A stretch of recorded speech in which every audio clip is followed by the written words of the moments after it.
ধারণা করা হচ্ছে চায়না গোটা বিশ্বে যেভাবে তাদের প্রোডাক্ট সাপ্লাই করছে, পণ্যের বাজারে তাদের যেরকম দাপট, ডমিনেশন, সামনের সুপার পাওয়ার হবে চায়না।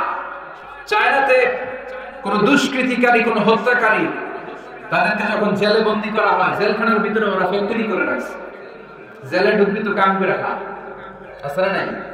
কি সুন্দর অ্যাটিটিউড, যে যেই কাজ পারে জেলখানার ভিতরে ওই ফ্যাক্টরি। আগামী সুপার পাওয়ার হতে যাচ্ছে চায়না। পলিটিক্যাল অ্যানালিস্ট যারা আছে, রাজনৈতিক বিশ্লেষক, তারা বলছে যে চায়নার পরে চলে আসতে পারে India super power, Narendra Modi. সভ্যতার সংঘাত আদিকাল থেকে আজ পর্যন্ত আছে না নাই? একটা সময় ছিল সিন্ধু সভ্যতা, আমরা শুনেছি মহেঞ্জোদারো সভ্যতা, বৈদিক সভ্যতা, ইনকা সভ্যতা, চিচেন ইৎজা সভ্যতা, প্রাচীন মিশরীয় সভ্যতা, ব্যাবিলনীয় সভ্যতা, গোটা বিশ্বব্যাপী মেসোপটেমীয় সভ্যতা। এরকম অনেক সভ্যতার আবির্ভাব ঘটবে, আবার কালের বিবর্তনে, সময়ের আবর্তনে এরা হারিয়েও যাবে। স্যামুয়েল হান্টিংটন তার বইতে লিখেছিল, দ্য ক্ল্যাশেস অফ সিভিলাইজেশন নামক বইতে লিখেছে, সভ্যতার এই সংঘাতের পর একটার পর একটা সুপার পাওয়ার আসবে, ধপাস করে পড়ে যাবে। একটার পর একটা সুপার পাওয়ার উঠবে, আবার নেমে যাবে, কিন্তু সর্বশেষ লা ইলাহা ইল্লাল্লাহ মুহাম্মদুর রাসূলুল্লাহর পতাকা খচিত একটা সভ্যতা দাঁড়িয়ে যাবে। ওই সভ্যতাকে মাটির সাথে মিশিয়ে দেওয়ার মতো শক্তি তাবৎ দুনিয়াতে কেউ থাকবে না। সর্বশেষ যে সভ্যতাটা দাঁড়াবে, সে বলেছে এটা হচ্ছে ইসলামের সভ্যতা। সুবহানাল্লাহ পড়বেন না? এজন্য ইসলামের অগ্রযাত্রা, অগ্রগতি, এটার স্পিড, এটার ব্যালেন্স, এটাকে রুখে দেওয়া যায় না, এটাকে থামিয়ে দেওয়া যায় না। ইসলামের দৃষ্টান্ত অনেকটা টিউবের মতো, প্লাস্টিকের টিউব। আপনারা গ্রামের মানুষ, আপনারা ভালো সাঁতার কাটতে জানেন। শহরে যারা সাঁতার কাটতে জানে না, তারা টিউব নিয়ে সুইমিং পুলে নামে যাতে ডুবে না যায়। জানেন, এই টিউব গুলা পানিতে ডুবানো যায়। টিউব যতই আপনি পানির নিচে ডুবাইতে যান, এটা কি করে? উপরে ভেসে ওঠে। ইসলামের বৈশিষ্ট্যটা অনেকটা এরকম, এটা ডুবাইতে চাইলে এটা খালি উপরে ওঠে। সুবহানাল্লাহ বলবেন না? ইসলামের বৈশিষ্ট্য অনেকটা চারা বীজের মতো। চারা বীজ, বীজ রোপণ করে না আমরা মাটিতে, ওরা ওদের মুখের ফুৎকারে ইসলামকে নিভিয়ে দিতে চায়। ওরা ইসলামকে মাটির নিচে গেড়ে ফেলতে চায়, কিন্তু ওরা জানে না ইসলাম হচ্ছে চারা বীজের মতো। চারা বীজ মাটিতে গেড়ে দিলে কি হয়? হ্যাঁ, ডালপালা সহ এটা উপরের দিকে বেড়ে ওঠে। চিল্লায় বলেন ঠিক কিনা? এজন্য ইসলামের অগ্রযাত্রাকে কেউ থামিয়ে দিতে পারবে? ওই ইসলাম পেয়ে আমরা খুশি না বেজার? এজন্য সোশ্যাল মিডিয়াতে আমরা ইসলামের পক্ষে কাজ করি। যত ভালো ভালো কথা আছে, কথামালা আছে, স্ট্যাটাস আছে, ভিডিও ক্লিপস আছে, এগুলো আমরা শেয়ার করব ইনশাআল্লাহ। পড়েন যুবক ছেলেরা, তোমাদের স্মার্টফোন গুলারে ইসলামের পক্ষে ব্যবহার করবে। স্মার্টফোন কার কার আছে উপরের দিকে তুলে ধরতে হবে, দেখি। স্মার্টফোন মাশাআল্লাহ সবার একটা করে, অনেকের দুইটাও আছে। এই স্মার্টফোন হবে ইসলামের পক্ষের শক্তির হাতিয়ার। চিল্লায় বলেন ঠিক কিনা?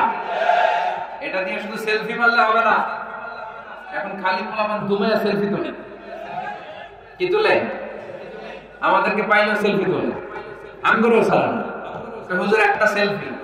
আবার সেলফি তুলতে গেলে হাতটা এইভাবে করে রাখে, এইভাবে বাঁকা করে থাকে। আমি বললাম এটা কি স্টাইল? হুজুর এটা গ্যাংনাম স্টাইল। কি style? It's the Gangnam style. আচ্ছা না? নাই এজন্য প্রযুক্তির কল্যাণে আমরা যা পেয়েছি, আমরা চাইলে এটাকে ইসলামের পক্ষে ব্যয় করতে পারি। ঠিক কিনা? আল্লাহ তুমি বুঝার তৌফিক দাও। আর জোরে পড়েন আমিন। 26তম মাহফিল, এই চান্দোলার মাহফিল। এদিকে অনেক ছেলেপেলে আমি দেখতে পাচ্ছি, ওদের বয়স 20 হয় না, এরকম আছে। তার মানে ওদের জন্মের আগ থেকে এই ময়দানে কথা হয়। এই ময়দানের কথাগুলো কিয়ামত পর্যন্ত থাক। প্রতি বছর এখানে কোরআনের মজলিস হোক, আমরা চাই কি চাই না? এই মজলিসের বিরুদ্ধে যারা ষড়যন্ত্র করে তাদেরকে রুখে দিতে হবে। চিল্লা এখন ঠিক কিনা? গোটা বিশ্বব্যাপী ইসলামের বিরুদ্ধে ষড়যন্ত্র আসলে সেগুলোকে রুখে দিতে হবে। ঠিক কিনা? আমি সোজা সবটা যে অ্যানাউন্সমেন্টটা মানুষকে দেই যে 4টা জিনিসের ব্যাপারে আমাদের ইমোশন ভেরি সেনসিটিভ। এক হচ্ছে আমার রব। আমাদের রব কে? আল্লাহ। এই আল্লাহর ব্যাপারে কথা বললে ওর ছাড় আছে? ওর ছাড় নাই, ওর খবর আছে। ওর কি আছে? 90% বেশি মুসলমান এদেশে। সে দেশে আমার রবকে নিয়ে তুমি কত কথা বলতে পারো না। তুমি নাস্তিক, খুব ভালো, তুমি চার দেয়ালের ভিতরে থেকে নাস্তিকতা নিয়ে বসে থাকো, কিন্তু তুমি ইসলাম নিয়ে কটূক্তি করতে পারো না। চিল্লায় এখন ঠিক কিনা? চারটার এক হচ্ছে আমার রব, যিনি আমার স্রষ্টা, যিনি আমাকে রিজিক দেন, যিনি নিয়ামত দিয়ে আমাকে ঋণী করেছেন, তার বিরুদ্ধে কথা বললে সহ্য করা হবে।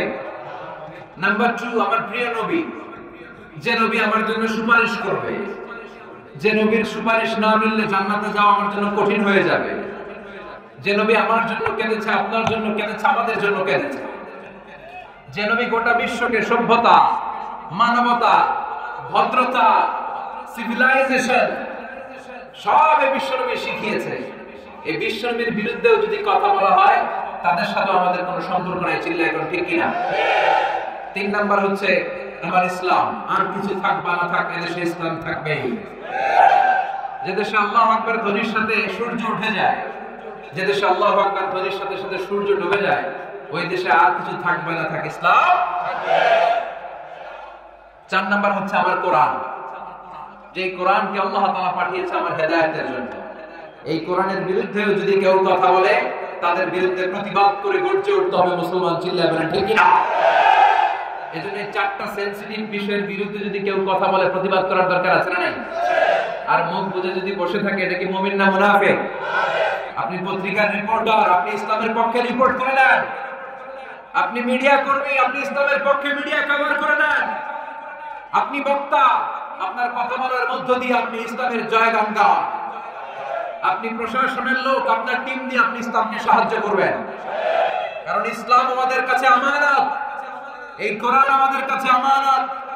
যিনি এলাকার চেয়ারম্যান, পুরো ইউনিয়ন পরিষদটা তার কাছে আমানত। যিনি এলাকার মেম্বার অফ দ্য পার্লামেন্ট, পুরো নির্বাচনী এলাকাটা তার কাছে আমানত। 47 সদস্যের বিশাল এক মন্ত্রী পরিষদ নতুন করে গঠন হয়েছে, তাদের কাছে আমার 56,000 বর্গ মাইলটা আমানত। মাননীয় প্রধানমন্ত্রী শেখ হাসিনা, আপনার কাছে আমার লাল সবুজের পতাকাটা আমানত। এজন্য এই 4টা জিনিসের বিরুদ্ধে কথা বললে আমরা সহ্য করি না। এই 4টা জিনিসের বিরুদ্ধে কথা বললে আমাদের প্রতিবাদ আছে না নাই? আমাদের হৃদয়ের রক্তক্ষরণ আছে না নাই? মাঠে ময়দানে আমাদের গর্জে ওঠার দরকার আছে না নাই? কারা কারা রাজি আছে তো হাত উঁচু করে আল্লাহর দেখা।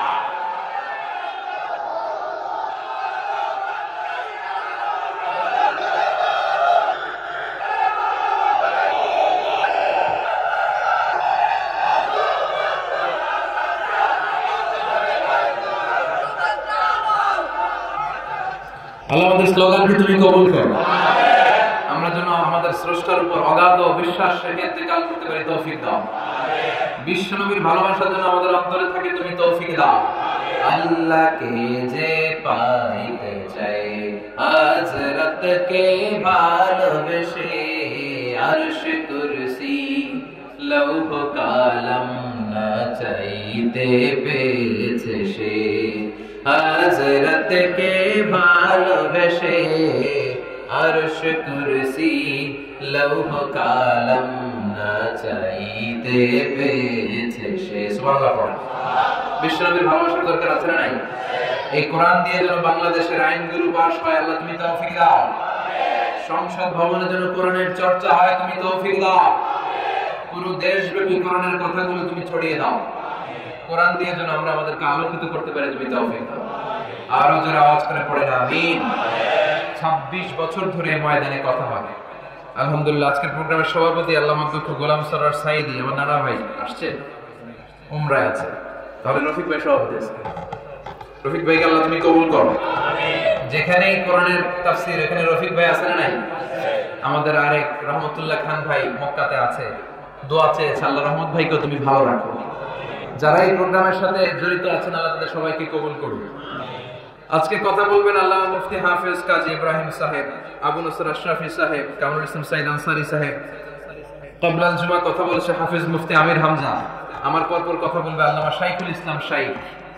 দেশ বরণ্য আলেমী দিন যারাই আসবে, তারা সুনিশ্চিতভাবে কোরআন থেকেই কথা বলবে। আমরা যেন এই কোরআনের কথা থেকে নিজেদেরকে আলোকিত করতে পারি। আল্লাহ তুমি তৌফিক দাও। এই মজলিসগুলোর, এই প্রোগ্রামগুলোর মূল উদ্দেশ্য হচ্ছে আমাদের নিজেদেরকে উন্নত করা, ভালো মানুষ করে গড়ে তোলা নিজেদেরকে। পৃথিবীতে এখন মানুষের বড় অভাব। কিসের অভাব? কিসের অভাব? অনেকে বলবে হুজুর তাহলে এগুলা কি? চোখে যা দেখি এগুলো মানুষ না, এগুলো জনসংখ্যা। এগুলো কি? বাড়ছে জনসংখ্যা, কমছে মানুষ। বাড়ছে কি কমছে? এজন্য কুকুরের পেট থেকে কিছু বেরোলে ওটা আমরা কুকুর বলি, ছাগলের পেট থেকে বেরোলে ওটা ছাগল, কিন্তু মানুষের পেট থেকে বেরোলে ওটা মানুষ নয়, ওটা মানুষ বানাতে হয়, ঠিক কিনা? আবার গরুরে কেউ বলে না গরুর মতন গরু হও, ছাগলের কেউ কোনোদিন বলছে ছাগলের মতো ছাগল হও, কিন্তু মানুষকে বলে মানুষের মতো কথা বলেন, মানুষের মতো। এই দুনিয়ায় এখন তো সেই দুনিয়া নাই, মানুষ নামের মানুষ আছে দুনিয়া বোঝায়। এই মানুষের ভিড়ে আমার আসল মানুষ নাই, দুনিয়া এখন তো সেই দুনিয়া নাই, মানুষ নামের মানুষ আছে দুনিয়া বোঝায়। সেই মানুষের ভিড়ে আমার আসল মানুষ নাই, যেরকম ঠিক কিনা? তো কোরআন এসেছে আমাদেরকে মানুষের মতো মানুষ বানাতে। দেখেন কোরআনের প্রথম সূরার নাম কি? ফাতিহা। এটা তো ভূমিকা সূরা। তারপরে কোনটা? বাকারা মানে কি? সবাই বলেন গরু বা গাভী, তার মানে প্রাণী। আর কোরআনের সর্বশেষ সূরার নাম কি? সূরাতুন নাস। নাস মানে কি? তার মানে কোরআন পড়লে আপনার পশুত্বের যে প্রবৃত্তি আচরণ এটা চলে যাবে। পুরো কোরআনের কথামালাগুলো মানলে আপনি পশু থেকে আসল মানুষে রূপান্তরিত হবেন, চিল্লায় এখন ঠিক কিনা? এজন্য আসলে কোরআন এসেছে আমাদেরকে মানুষের মতো মানুষ বানাতে। আমরা কোরআনের আলোকে আলোকিত হয়ে মানুষের মতো মানুষ হতে চাই। মানুষ, হিউম্যান বিং এমন একটা ক্যারেক্টারিস্টিক্স, এটা ভালো হলে ফেরেশতাকে ছাড়িয়ে দেয়, আবার এটা খারাপ হলে পশুত্বকেও হার মানায়। কথা বলে, মানুষ যদি মানুষের মতো হয় ফেরেশতাকে হার মানায় না। বিশ্বনবীকে আল্লাহ তাআলা সারপ্রাইজ দেন। বিশ্বনবীর হৃদয়টা বড় ভাঙা। প্রিয়তমা স্ত্রী খাদিজা নাই, চাচা আবু তালেব যিনি সবসময় আগলে রাখতেন, বাবার মতো শেল্টার দিতেন, উনিও নাই। তায়েফের ময়দানে পাথরের বৃষ্টি বর্ষিত হলো, হৃদয়টা বড্ড ভাঙা। বিশ্বনবী পৃথিবীতে কষ্ট পায়। আরশের উপর থেকে এই দৃশ্য দেখে কে? আল্লাহ বললেন নবী চিন্তা নাই, আপনার জন্য স্পেশাল সারপ্রাইজ আছে। এই সারপ্রাইজ গিফট আমি কোন ফেরেশতা দিয়ে পাঠাবো না, এটা নেয়ার জন্য আপনারা আমি জানি আরশে উঠাই দেব। বিশ্বনবী মেরাজের জন্য রওনা হলেন। যেতে যেতে একটা বর্ডার এলাকায় সাইয়েদনা জিবরাইল চলে আসলেন। তাফসীর ফি জিলালিল কুরআনের রচয়িতা এই ঘটনাটা এনেছে। উনি বলেছেন সিদরাতুল মুনতাহায় আসার পরে সাইয়েদনা জিবরাইল বলে, ইয়া রাসূলুল্লাহ, আমি তো আজ পর্যন্ত আল্লাহকে দেখি নাই, আমার লাস্ট ডেস্টিনেশন হচ্ছে সিদরাতুল মুনতাহা, দ্য বর্ডার এরিয়া। এখানে কান পেতে আমি শুনি আল্লাহ যা বলে ওটা নিয়ে আপনাদের কাছে যাই। আমিও এই পর্যন্ত আল্লাহকে দেখি নাই আর এই বর্ডারের উপরে উঠতে পারি নাই। আল্লাহ আমাকে অনেকগুলো পাখা দিয়েছে, আমি যদি 1 ইঞ্চি উপরের দিকে উঠতে চাই আমার সবগুলো পাখা জ্বলে পুড়ে ছারখার হয়ে যাবে। উপরে যাওয়া আমার কাজ না, এখন থেকে আপনি উঠবেন, আমি উঠতে পারবো। তাহলে মানুষ যদি মানুষের মতো হয় সে ফেরেশতাকে ছাড়িয়ে যায়, আর মানুষ যদি অমানুষ হয় সে পশুত্বকেও হার মানায়, চিল্লায় এখন ঠিক কিনা? এর কারণ এই পৃথিবীতে কোনো সিংহ সিংহকে মারে না, এই পৃথিবীতে কোনো হাতি হাতিকে হত্যা করে না, কিন্তু মানুষ মানুষ মারে, ঠিক কিনা? শুধু কি মারে? একটা সিংহ আর একটা সিংহকে 10 টুকরা করে না, একটা কুকুর আর একটা কুকুরকে 8 টুকরা করে না, একটা হাতি আর একটা হাতিকে 15 টুকরা করে না, কিন্তু একটা মানুষ আর একটা মানুষকে 20 টুকরা করে, 8 টুকরা করে। আগুন লাগিয়ে জনপদকে জ্বালিয়ে দেয়, অ্যাটম বোমা মেরে মাইলকে মাইল তারা জনপদকে ধ্বংস করে দেয়, চিল্লায় এখন ঠিক কিনা? জাপানের হিরোশিমা নাগাসাকি 2টা শহর আছে। দ্বিতীয় বিশ্বযুদ্ধে আমেরিকান সোলজাররা ওখানে 2টা অ্যাটমিক বোমা ফেলালো, একটা নাম লিটল বয় আর একটা ফ্যাট ম্যান। হাজার হাজার নিরপরাধ সিভিলিয়ান জাপানিজ লোককে তারা মেরেছে, তাদের কোনো অপরাধ ছিল না। এজন্য মানুষ এমন একটা প্রযুক্তি, সে যদি ভালো হয়, সে যদি উপরের দিকে ওঠে সে ফেরেশতাকেও হার মানায়, আর সে যদি নিকৃষ্ট হয় সে পশুত্বকেও হার মানায়। চিৎকার করে বলে ঠিক কিনা? এজন্য কোরআন এসেছে আমাদেরকে আলোকিত মানুষ বানাতে, মানুষের মতো মানুষ বানাতে, আমরা যেন মানুষের মতো মানুষ হতে পারি। আল্লাহ তৌফিক দাও, আমিন। চিল্লায় বলতে হবে আমিন। সম্মানিত সুধী, আজকের মাহফিলে আসতে পেরে আমরা খুশি না বেজার? কম না বেশি? আমরা সবাই খুশির পরিমাণে বেশি আওয়াজ করে পড়েন আল্লাহু আকবার। আসুন আমরা ফরমালি আল্লাহ তাআলাকে একটা থ্যাঙ্কস দেই, ধন্যবাদ দিই যে আল্লাহ তাআলা এরকম বিশাল গ্যাদারিং এ আমাদেরকে আসার বসার তৌফিক এনায়েত করেছেন। আসুন হৃদয় নিংড়ানো মনের সবটুকুন ভালোবাসাকে উজাড় করে দিয়ে দেহের সবটুকুন শক্তি গলার এই মাঝ বরাবর এনে সিংহ শার্দুলের মতো গর্জন করে আমরা আওয়াজ করে পড়ি বিশ্বনবীর শেখানো শুকরিয়া বাণী কালিমাতুশ শুকর আলহামদুলিল্লাহ।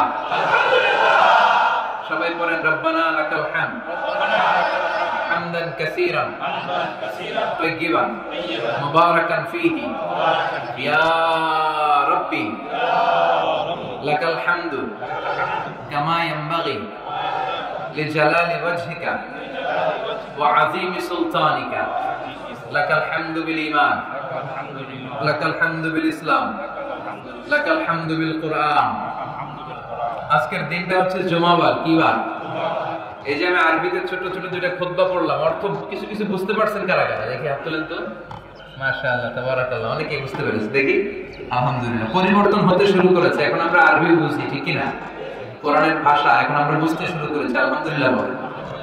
এই জুমার খুতবা আমি বলেছিলাম এই দিনটা অনেক মহান দিন, সাইয়্যিদুল আইয়াম, leader of the all days in the week, সপ্তাহের 7টা দিনের সেরা দিন। আল্লাহর একটা সুন্নাত হচ্ছে আল্লাহ স্থানের উপর স্থানকে প্রাধান্য দেন, ব্যক্তির উপর ব্যক্তিকে প্রাধান্য দেন, জায়গার উপর জায়গাকে প্রাধান্য দেন। পৃথিবীতে অনেক শহরের ছড়াছড়ি, কিন্তু মক্কা শহরের আলাদা একটা গুরুত্ব আছে না নাই?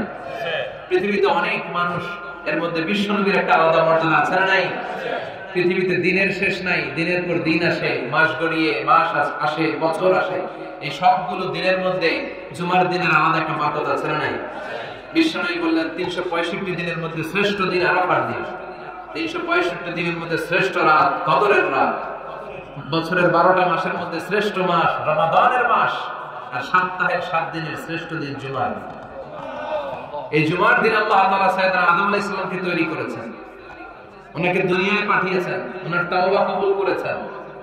আবার এই দিনে আল্লাহ তাআলা ওনার রূহ কবজ করেছেন। আবার এই জুমার দিনে আল্লাহ তাআলা কিয়ামত সংঘটিত করবে। চিৎকার করে পড়েন সুবহানাল্লাহ। তো এই কথাগুলো আমরা হাইলাইট করার চেষ্টা করেছিলাম। আল্লাহ এগুলোর উপর তুমি আমল করার তৌফিক দাও, আমিন। আর জোরে পড়েন আমিন। আমি আপনাদের খেদমতে আমার খুতবার শুরুতে ছোট্ট একটা আয়াত তেলাওয়াত করেছি। এই আয়াতের আলোকে একটি ছোট্ট সূরা নিয়ে আপনাদের সামনে কিছু কথা রাখবার চেষ্টা করব ইনশাআল্লাহ। সবাই পড়েন ইনশাআল্লাহ। আজকে এমন একটা সূরা থেকে আমরা কথা শুনবো যে সূরাটা সবার মুখস্থ, এমন একটা সূরা থেকে কথা শুনবো যে সূরাটা ছাড়া নামাজ হয় না, এমন একটা সূরা থেকে আজকে কথা শোনার আমরা চেষ্টা করব যে সূরাকে বিশ্বনবী সাল্লাল্লাহু আলাইহি ওয়াসাল্লাম আযমুস সূরা ফিল কোরআন, কোরআনের সর্বশ্রেষ্ঠ সূরা বলে ঘোষণা দিয়েছেন। এবার বলেন সূরাটার নাম কি? সবাই বলেন। মুখস্থ নাই কার কার? হাত তুলে তো দেখি।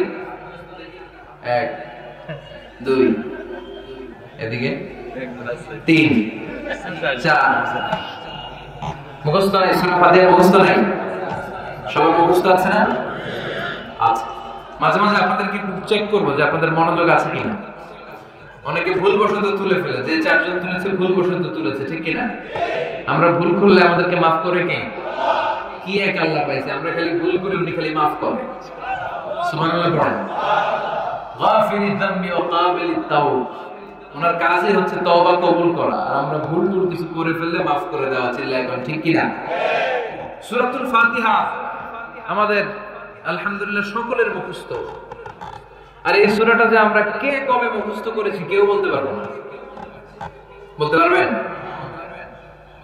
কেউ বলতে পারবো না। ছোটবেলা আব্বার হাতে ধরে যখন আমরা মসজিদে গিয়েছি, দাদার সাথে যখন মসজিদে যাইতাম, কোরআনের মাহফিলে যাইতাম, ইমাম সাহেবের পিছনে যখন জামাতের সালাতে শরীক হইতাম, ইমাম সাহেবের মুখ থেকে সূরা ফাতিহা শুনতে শুনতে কবে যে মনের অজান্তে মুখস্থ হয়ে গেছে আমরা নিজেরাও টের পাইনি।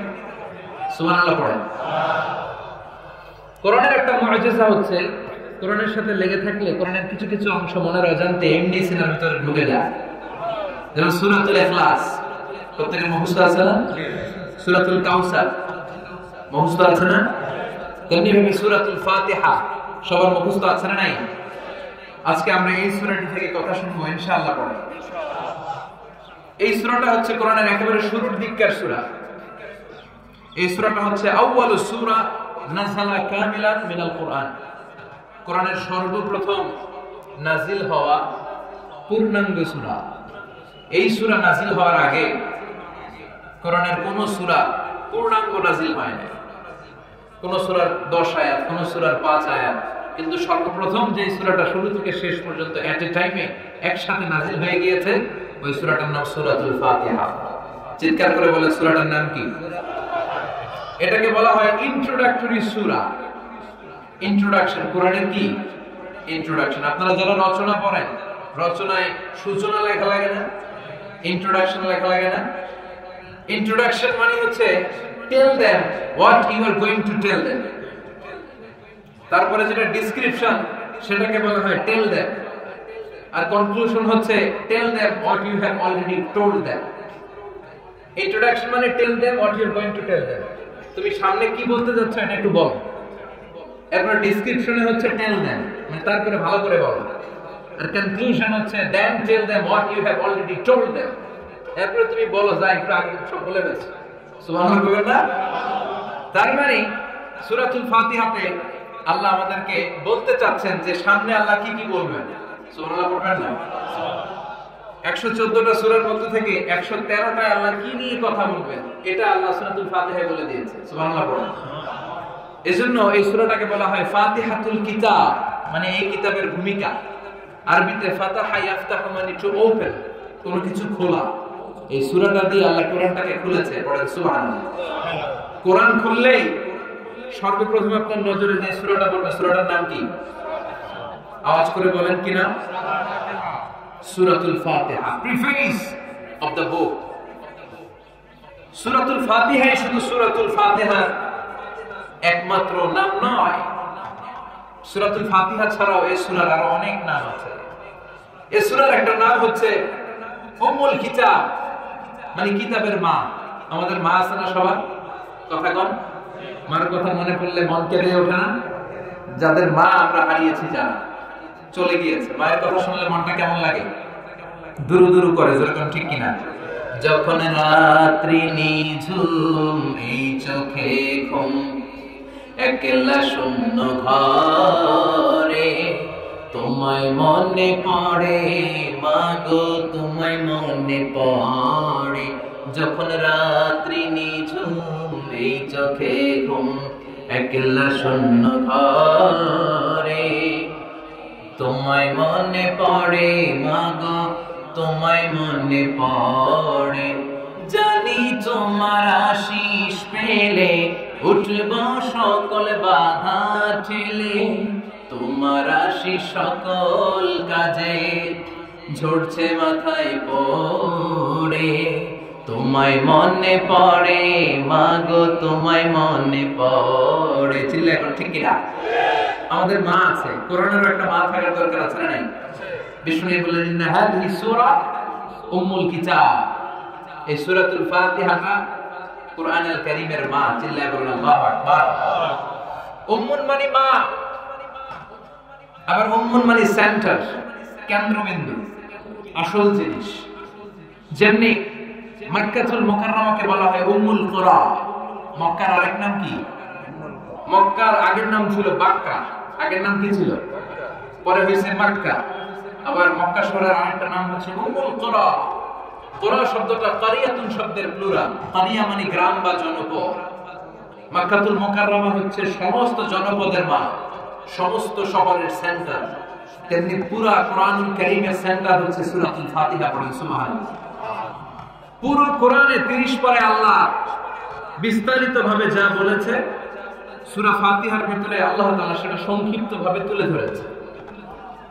আবার সূরাতুল ফাতিহায় আল্লাহ সংক্ষেপে যা বলেছে সেটারই বিস্তারিত বিবরণ আল্লাহ বাকি সূরাগুলোতে দিয়েছে। তার মানে 30 পারাকে সংক্ষিপ্ত করলে এটা সূরা ফাতিহা হয়ে যায়, আর সূরা ফাতিহার ব্যাখ্যা করলে এটা 30 পারা কোরআন হয়ে যায়। সুবহানাল্লাহ। চিৎকার করে পড়েন আল্লাহু আকবার। তাহলে এটা হচ্ছে উম্মুল কিতাব, কিতাবের মা। আবার এই সূরার আরেকটা নাম হচ্ছে সূরাতুল ওয়াফিয়া। ওয়াফিয়া মানে অখণ্ড সূরা। কি সূরা? কথা বলেন, সবাই বলেন, আরো জোরে বলেন, অখণ্ড সূরা। এই সূরাকে খণ্ড খণ্ড করে পড়া যায় না। নামাজে আপনি চাইলে সূরা আর রহমানের প্রথম 10 আয়াত পড়লেন প্রথম রাকাতে, দ্বিতীয় রাকাতে বাকি 10 আয়াত, কবুল হবে না নামাজ? হবে। অথবা আপনি 2 রাকাত ফজরের নামাজের প্রথম রাকাতে সূরা ইয়াসিনের 8 আয়াত পড়লেন, দ্বিতীয় রাকাতে বাকি 8 আয়াত, কবুল হবে না? কিন্তু আপনি সূরাতুল ফাতিহা কোন এক রাকাতের প্রথম রাকাতে অর্ধেক পড়লেন, দ্বিতীয় রাকাতে যে বাকি অর্ধেক পড়লেন, সালাত হবে? কথা বলেন। কারণ এটা সূরাতুল ওয়াফিয়া, অখণ্ড সূরা। এই সূরাকে খণ্ড খণ্ড করে পড়া যায় না। এই সূরা পড়লে একসাথে শুরু থেকে শেষ পর্যন্ত পুরোটাই পড়তে হয়। চিল্লায় বলেন ঠিক কি না? এরপরে সূরার আরেকটা নাম আছে সূরাতুদ দুআ, দোয়ার সূরা, প্রার্থনার সূরা। কেমন করে আপনি প্রার্থনা করবেন, কেমন করে আপনি আল্লাহর কাছে চাইবেন, সেটাই সূরার ভিতরে আমাদেরকে শিখিয়ে দিয়েছে কে? আল্লাহ। এই সূরাতে দোয়া আছে না? ইহদিনাস সিরাতাল, সবাই পড়ে ইহদিনাস সিরাতাল, ও আল্লাহ, show us the right path, show us the correct path, show us the middle path, ও আল্লাহ সঠিক সহজ সরল পথ আপনি আমাদের দেখান, পড়েন আমিন। তার মানে কেমন করে আপনি দোয়া করবেন এটাও আল্লাহ তাআলা এই সূরাতে শিখিয়ে দিয়েছেন। পৃথিবীর অনেক দেশে দোয়া বলতে তারা শুধু সূরাতুল ফাতিহা বোঝে। মালয়েশিয়াতে আমরা বিভিন্ন প্রোগ্রামে যখন অ্যাটেন্ড করি তখন তারা বলে লেটস রিসাইট অল টুগেদার সূরাতুল ফাতিহা, চলুন আমরা সবাই হাত তুলে সূরাতুল ফাতিহা পড়ি। তারা আলহামদুলিল্লাহি রাব্বিল আলামিন দিয়ে গায়রুল মাগদুবি আলাইহিম ওয়ালাদ-দাল্লিন আমিন বলে শেষ করে দেয়। এটাই দোয়া হয়ে গেল। কারণ সূরাতুল ফাতিহার চাইতে সুন্দর দোয়া আল্লাহর কোরআনের ভিতরে নাই। চিল্লায় পড়েন সুবহানাল্লাহ। আবার এই সূরার আরেক নাম হলো সূরাতুস সালাত, মানে নামাজের সূরা। এই সূরা না পড়লে নামাজ কবুল হয় না। বিশ্বনবী বললেন লা সালাতা লিমান লাম ইয়াকরা বিফাতিহাতিল কিতাব, নামাজের মধ্যে যে ব্যক্তি সূরাতুল ফাতিহা তেলাওয়াত করে না তার নামাজটা আল্লাহর দরবারে কবুল হয় না। ঠিক কি না? সূরাতুল ফাতিহা না পড়লে নামাজ হবে? আমাদের জাতীয় মসজিদের নাম কি? বাইতুল মুকাররমের খতিব সাহেব পড়লে তো হবে, হবে না? আচ্ছা, শাইখ আব্দুর রহমান আস-সুদাইস, যিনি কাবা ঘরের সেন্ট্রাল ইমাম, উনি বললে অবশ্যই হবে। বিশ্বনবী যদি সূরাতুল ফাতিহা ছাড়া সালাত পড়তেন নামাজ হতো? কথা বলেন। কারণ এটা এমন সূরা, এই সূরাকে বলা হয় সূরাতুস সালাত, নামাজের সূরা। আপনি অন্য সূরা না পড়েন সমস্যা নাই, কিন্তু সূরা ফাতিহা না পড়লে আপনার নামাজ আল্লাহর দরবারে কবুল হবে না। আবার বিশ্বনবী বললেন এটা হলো সূরাতুশ শিফা, আরোগ্যের সূরা, the surah of remedy, the surah of cureness। এই সূরা করে ফু দিলে অসুস্থ ব্যক্তিকে সুস্থ করে দেয় কে? কোরআনের ভিতরে শিফা আছে না নাই? এই সূরার ভিতরে শিফা ঢুকিয়ে দিয়েছে কে? এজন্য রাব্বুল আলামিন বলেন ওয়ানুনাজ্জিলু মিনাল কুরআনি মা হুয়া শিফাউন ওয়া রাহমাতুল লিল মুমিনিন ওয়া লা ইয়াজিদুল যালিমিনা ইল্লা খাসারা। এই কোরআনের মধ্যে আমি রহমত দিলাম, এই কোরআনের ভেতরে আমি রব্বুল আলামিন বরকত ঢেলে দিলাম, আবার এই কোরআনের ভেতরে তোমাদের জন্য আমি শিফা নাযিল করে দিলাম। সুবহানাল্লাহ। শিফা, সূরাতুল ফাতিহা পড়ে অসুস্থকে ফু দিলে সুস্থ করে দেয় কে? আল্লাহ। আপনারা পীর সাহেব হুজুরের কাছে দোয়ার জন্য যান না? জান না যে হুজুর একটু পানি পড়ে দেন, ফু দিয়ে দেন। হুজুর কি করে জানেন? কি পড়ে? সূরাতুল ফাতিহা পড়ে, ফিস ফিস করে পড়ে, কেউ শুনে না, কিন্তু আমরা সবাই জানি এটা সূরাতুল ফাতিহা পড়ে। আপনিও যদি ওযু করে সূরাতুল ফাতিহা পড়ে ফু দেন, অসুস্থকে সুস্থ করে দেবে কে? আল্লাহ। কিন্তু ঈমান থাকতে হবে। ঈমানটা নরবরে হইলে হবে না। সবার ঈমান কি একরকম? কথা বলেন। কেউ ফু দিলে মোমবাতি নিবে না, আর কেউ ফু দিলে পানিতে আগুন ধরে যায়। আছে না নাই? তো ফুয়ে ফুয়ে পার্থক্য আছে না নাই? বিশ্বনবী যে রাতে মক্কা থেকে মদিনায় হিজরত করে যাবেন, তিনি সূরাতুল ইয়াসিনের প্রথম 9 আয়াত পড়ে সামান্য একটু এক মুষ্টি বালি নিয়ে ফু দিয়ে ছেড়েছেন। এক মুষ্টি বালি। আর বিশ্বনবীর বাড়ি ঘানাউদা, আবু জাহেলের পান্ডা বাহিনী দিয়ে। আল্লাহ তাআলা ওই সামান্য ধূলিকণা বালিকণা প্রতিটি কাফেরের চোখের মধ্যে পৌঁছে দিয়েছেন। সুবহানাল্লাহ। তো বিশ্বনবীর ফু আর আমরা সলিমুদ্দিন কলিমুদ্দিন ফু কি একরকম হবে? ইমানে পার্থক্য আছে না নাই? কিছু ইমান আছে নামমাত্র ইমান, আসলে এগুলো মুমিন না, এগুলো মুনাফিক। কথা কন, এগুলো দোদেল বান্দা, এগুলো যেদিকে বৃষ্টি ওইদিকে ছাতা ধরে, যখন যেই সরকার ক্ষমতায় তখন তাদেরকে তেল মারে। এখন অবশ্য যখন যেই সরকার নাই, এক সরকার হয়ে গেছে, এখন ওইটা নিয়ে তেল মারতে হবে। কথা কম, এরা হচ্ছে দোদেল বান্দা, এরা নেহিয়েদার নেহিওদার দারমিয়ান মে সাদার বাদা। এরা উপরে ফিটফাট, ভিতরে হ্যাঁ সদরঘাট ফিটফাট হয় না এখনো?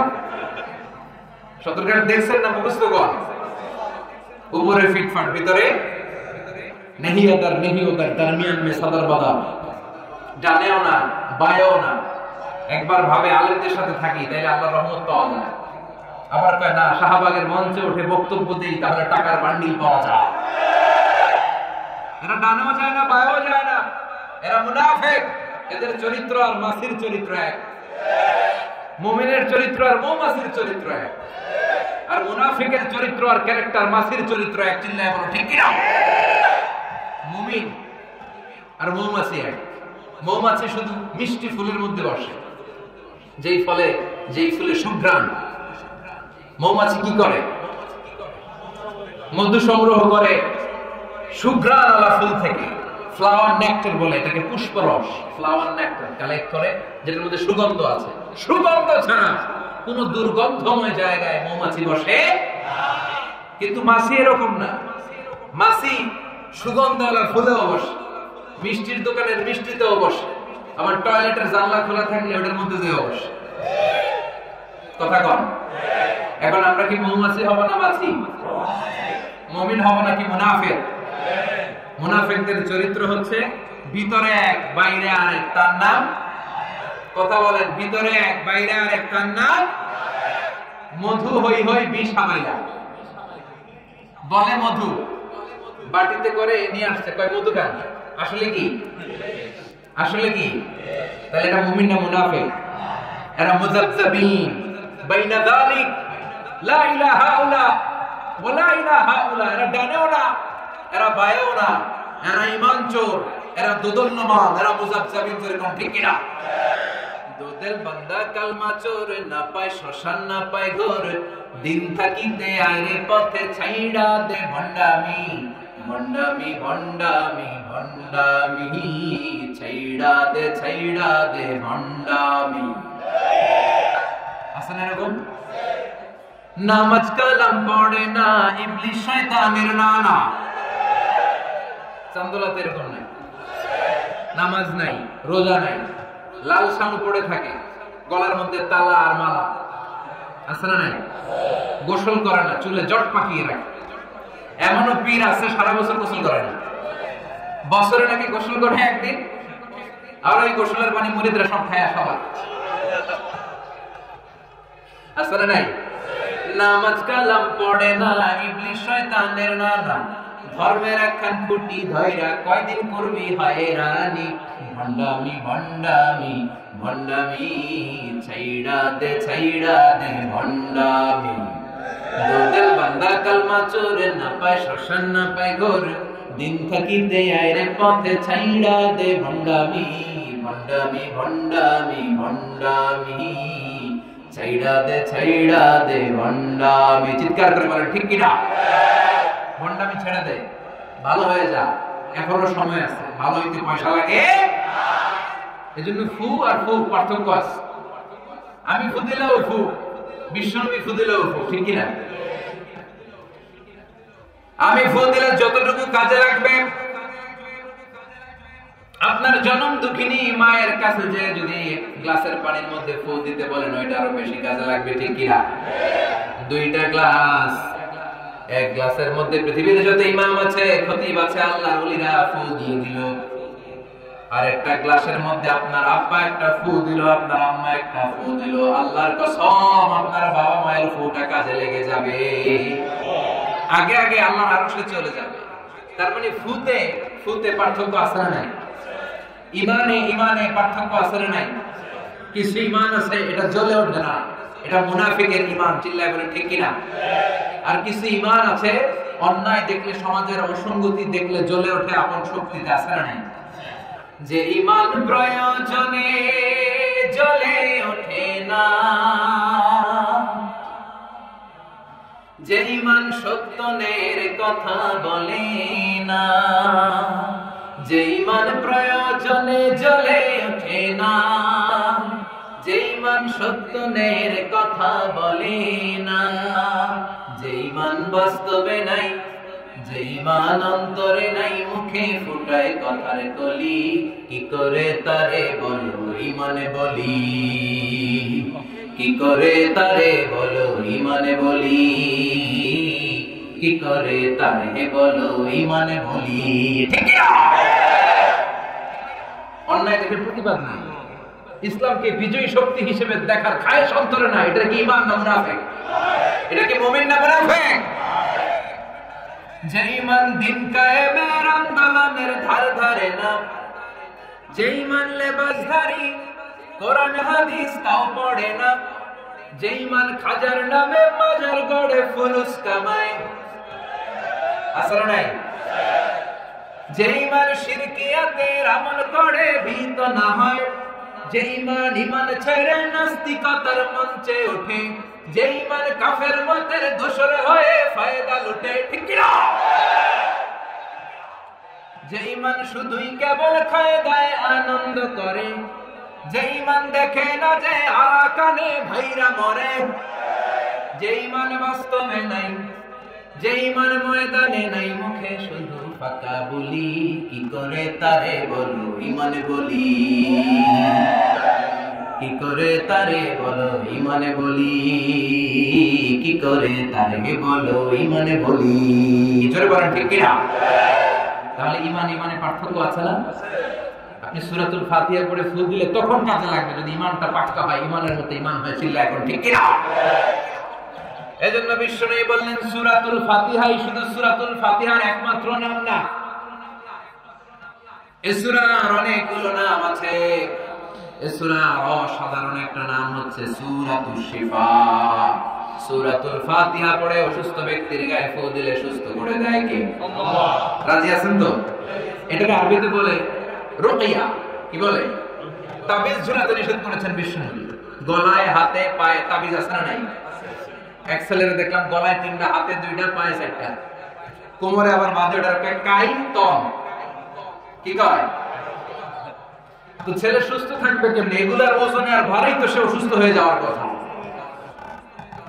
যে ব্যক্তি তাবিজ ঝুলায়, বিশ্বনবী বলেছেন তাবিজের দিকে আল্লাহ তাআলা তাকে মুখাপেক্ষী করে দেন। আল্লাহর জিম্মা, আল্লাহর রহমত, বরকত, mercy, blessings, protection from your Lord, এটা আল্লাহ কেড়ে নেয়। পড়েন নাউজুবিল্লাহ।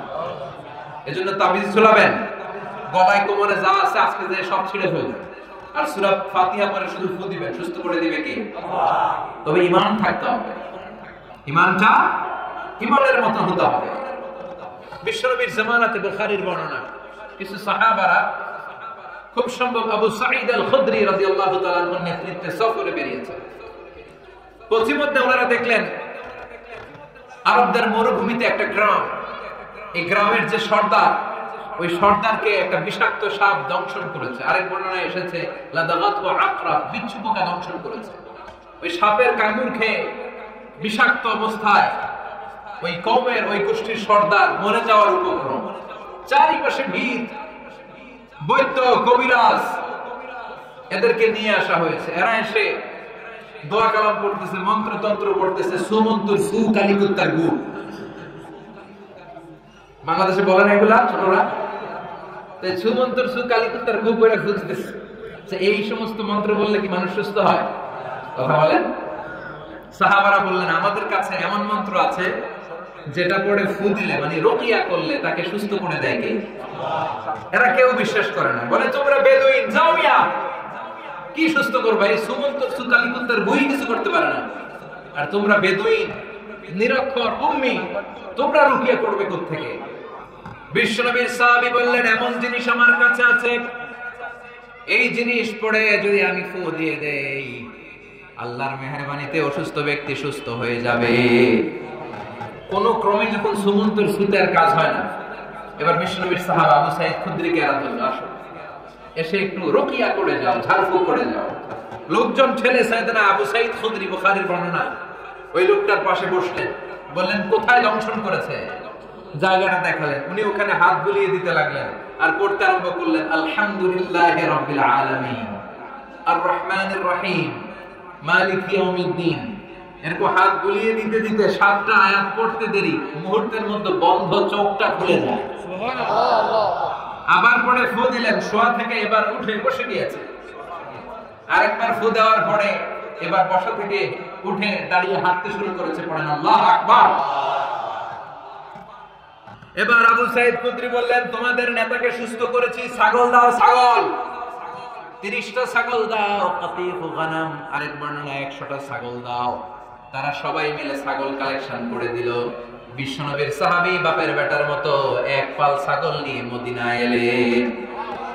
মাঝপথে প্রতিমধ্যে ক্ষুধা লেগেছে সাহাবারা কয়েকটা ছাগল জবাই করেও খেলেন, প্রচন্ড ক্ষুধার্ত। জবাই করে খাওয়ার পরে টনক নড়ছে, হায় রে, কোরআন দিয়ে ফু দিয়া যে ছাগল আনলাম, আবার এই ছাগল যে খাইলাম, এটা জায়েজ হয়েছে কিনা শরীয়তের মানদণ্ডে মাসআলাটা বিশ্বনবীর কাছ থেকে recheck, cross check, double check করে নেওয়ার দরকার আছে না নাই? বিশ্বনবীর দরবারে যে হাজির, ইয়া রাসূলুল্লাহ, এমন এমন ঘটনা ঘটেছে, সূরা ফাতিহা দিয়ে ফু দিয়ে তো আমরা ছাগল নিয়ে আসছি, জায়েজ হয়েছে কিনা? বিশ্বনবী বলে, জায়েজ হয়েছে মানে কোরআনের দাম বাড়াই দিয়ে আসছস বেটা, সুবহানাল্লাহ, কোরআনের মর্যাদাকে আরো বুলন্দ করে দিয়ে এসেছো, চিল্লায়ে বলেন আল্লাহু আকবার। ছাগল তোমরা সবাই ভাগ বটোয়ারার পরে অতিরিক্ত থাকলে আমারও দিয়ে একটা দিও, সুবহানাল্লাহ বলবেন না? এজন্য সূরাতুল ফাতিহা পড়ে ফু দিলে অসুস্থকে সুস্থ করে দেয় কে? বাবুল ইস্তিশফা বিল কোরআন, সুনানি ইবনে মাজাহ একটা চ্যাপ্টারই আছে, চ্যাপ্টারের নাম হচ্ছে বাবুল ইস্তিশফা বিল কোরআন, কোরআন দিয়ে শিফা নেওয়া, রেমেডি নেওয়া, আরোগ্য নেওয়া। সূরাতুল ফাতিহার চাইতে সবচেয়ে বড় শিফা পৃথিবীর বুকে হতে পারে। আল্লাহর কোরআন সাক্ষী, এই কোরআনের ভেতরে রব্বুল আলামিন দুইটা জিনিসের ক্ষেত্রে শিফা ব্যবহার করেছেন। এক করেছেন কোরআনের ক্ষেত্রে, আর এক করেছেন মধুর ক্ষেত্রে। সুবহানাল্লাহ। মধুর বর্ণনা যখন আল্লাহ দিয়েছেন, তিনি বলেছেন ফীহি শিফাউন লিন-নাস। কোরআনের মধ্যেও যেমনি শিফা, মধুর মধ্যেও শিফা আছে না নাই? মধুর মধ্যে গ্লুকোজ আছে, সুক্রোজ আছে, ফ্রুক্টোজ আছে, ক্যালসিয়াম আছে, ক্যালোরিজ আছে, ভিটামিন আছে, মিনারেলস আছে, আপনার যা যা দরকার সব আছে। কারণ মৌমাছি যখন বিভিন্ন গাছের লতা পাতা থেকে, ফুল থেকে রস সংগ্রহ করে আনে, ওই গাছগুলোর মধ্যে বনাজি গাছ আছে না, ঔষধি গাছ, ওই এলাকার যত বনাজি গাছ, ঔষধি গাছ, ঔষধ সমৃদ্ধ উপাদান নিয়ে এই মধুকে আল্লাহ তাআলা তৈরি করেছেন। সুবহানাল্লাহ। এজন্য বিশ্বনবীর খাবারের তালিকায় সবসময় কমন থাকতো মধু। মধু আছে যেখানে বিশ্বনবী খেতেন। মধু গিফট করলে বিশ্বনবী সেটা রিসিভ করতেন। পারফিউম বিশ্বনবীকে কেউ দিলে বিশ্বনবী পারফিউম নেয় না, এরকম পাওয়া যায়। ভালো মধু দিলে খেতেন, কিন্তু দুর্গন্ধযুক্ত মধু দিলে বিশ্বনবী খেতে চাইতেন না। বিশ্বনবীর খাওয়ার একটা স্টাইল ছিল, উনি যেটাই খেতেন ভালোটা খেতেন, বাসি কিছু খেতেন না। সুবহানাল্লাহ। আমরা মাঝে মাঝে বাসি ডাল, বাসি ভাত, বাসি তরকারি মেরে দেই না, এটা কিন্তু ক্ষতিকর। বিশ্বনবী বাসি কোনো খাবার কখনো খেতেন না। মধুর মধ্যে একটা দুর্গন্ধযুক্ত মধুর প্রকার আছে, এটাকে বলে মাগাফিরের মধু। বিশ্বনবী কখনো মাগাফিরের মধুতে টাচ করতেন না।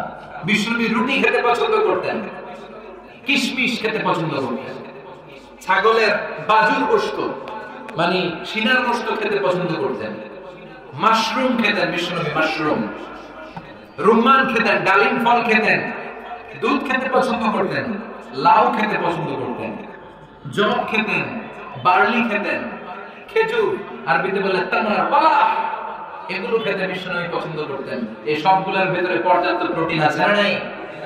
এজন্য মধুর ভেতরে আল্লাহ শিফা দিয়েছেন, সূরাতুল ফাতিহার ভেতরে শিফা দিয়েছেন। চিৎকার করে পড়তে হবে আল্লাহু আকবার। এরপরে বিশ্বনবী বলেছেন এই সূরার আরেক নাম হলো সাবআ মিনাল মাসানি, মানে নিত্য পাঠনীয় সপ্তবাক্য। ওয়ালাকাদ আতাইনাকা সাবআ মিনাল মাসানি ওয়াল কুরআনাল রাহিম। আল্লাহ বললেন, নবী আমি আপনাকে নিত্য পাঠনীয় শব্দ বাক্য দান করেছি, পাশাপাশি কোরআনে আযীম দান করেছি। বলেন সুবহানাল্লাহ। সূরাতুল ফাতিহার আরেকটা নাম হচ্ছে সাবউল মাসানি। সবাই আওয়াজ করে পড়েন সাবউল মাসানি। তাফসীর মাহফিলে এসে কিছু শব্দ শিখে যেতে হবে। I consider all the sitting people in front of me my student. আমি যখন বক্তৃতা করি আমি মনে করি যারা শুনছে তারা আমার ছাত্র। আমার আগে হামজা ভাই বসেছিলেন, তখন উনি ছিলেন আমাদের শিক্ষক, আমরা ছিলাম ছাত্র। আমার পরে শাইখুল ইসলাম শাইখ ভাই বসবেন, উনি আমাদের শিক্ষক, আমরা ছাত্র। কোরআনের ছাত্র হইতে মনে চায় না? কোরআনের ছাত্র হয়ে বাঁচলেও লাভ, মরলেও লাভ, যেরকম ঠিক কিনা? এইজন্য এই সূরার একটা নাম হচ্ছে সাবউল মাসানি। চিল্লায়ে বলেন কি নাম? সবাই বলেন কি নাম? সাবউল মাসানি। সাবউন মানে 7, 7, আর মাসানি মানে যেটা বেশি খুব রিপিট করে, বারবার পুনরাবৃত্তি যেটাকে করা হয় ওটাকে বলে মাসানি। বিষ্ণু বললেন এই সূরার একটা নাম হচ্ছে সাবউল মাসানি, মানে বারবার পুনরাবৃত্তি হয় এমন একটা সূরা, নিত্য পাঠনীয় শব্দ বাক্য। বাংলায় কি? নিত্য পাঠনীয় শব্দ বাক্য। যে 7টা বাক্য নিত্য পাঠ করতে হয়, নিত্য তেলাওয়াত করতে হয়, প্রতিদিন পড়তে হয়। যারা ফরজ নামাজটা পড়ে, শুধু ফরজ যদি পড়েন, প্রতিদিন 5 ওয়াক্ত ফরজ করলে কমপক্ষে 17 বার এই সূরাটা দিনে পড়তে হয়। যারা সুন্নাত সহ পড়েন তাদের প্রতিদিন কমসে কম 32 বার এই সূরাটা পড়তে হয়। রফিক ভাই বয়স কত হয়েছে? রফিক ভাই প্রায় 50 বছরের কাছাকাছি। আমরা আল্লাহর কাছে দোয়া করি আরো 50 বছর বাঁচায় রাখি। তো রফিক ভাই ছোটবেলা থেকে নিশ্চিতভাবে নামাজ পড়ে, তাহলে রফিক ভাইয়ের বয়স হচ্ছে 50 বছর।